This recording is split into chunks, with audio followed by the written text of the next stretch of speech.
Today we're going to be tying a tungsten flashbang midge. We're going to be using a Daiichi 1130 in a size 16. We're going to be using a 3/32 black nickel tungsten bead. On the original fly pattern, it was actually a quicksilver glass bead that I used. But we're going to go ahead and start here. UTC 170 in black. We're just going to create a small base layer right behind the bead. Next step, we're going to tie in our hollow micro tubing. We're going to use blood red on this particular fly. It could be tied in a lot of different colors. So we're just going to capture just the tip of that tubing right behind the bead.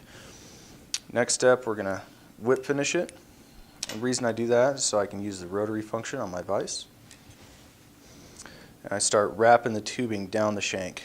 I want to make sure that the wraps are touching, just so I can create a good base. Now, the reason I don't tie this material all the way down the shank of the hook and then start wrapping is because I like to have that iridescence come through from the actual hook. It gives it more of a lifelike quality. So when you're bringing that micro tubing back up to the front here, you want to make sure that you got nice tight wraps. It creates a great ribbing on this fly. So we're going to go ahead and capture that micro tubing. And I like to trim it off nice and tight to the thread. It'll suck that tag end up underneath and just produce a cleaner fly. So my next step, we're going to take some micro Flashabou. This is the 1/100th size. And we're going to capture that in on the top of the hook.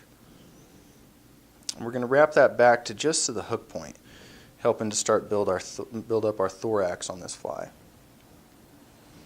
Our next step is we're going to take some black Flouro fiber, about 10 fibers or so will do it, and we're going to double it in over the thread. Now, to manage these fibers, I lick them ahead of time, and that just kind of helps clump them together. It makes it easier to separate them the further into this fly you get. The other thing I want to point out is that on the original fly pattern, I used white Flouro fiber. I'm choosing to use black just for a little bit more pronounced leg. So now that I've pulled those Flouro fiber, that Flouro fiber forward, creating a good wing case, we're going to take the next step is we're going to take each half of this Flouro fiber and pull it down either side of the hook, creating legs on this fly. The next step, we're going to pull this Flashabou over the top with a couple of wraps, capture that, a couple of wraps in front, and we're going to trim it off. Next step, we're going to go ahead and whip finish. And I always double whip finish my flies because I'm really not a huge fan of head cement, but you know, you're more than welcome to put a little head cement on there and add some durability. Now, trim these leg fibers. I pull them back to the bend of the hook and come straight up.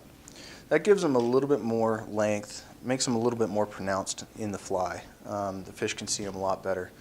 So that is a tungsten flashbang midge.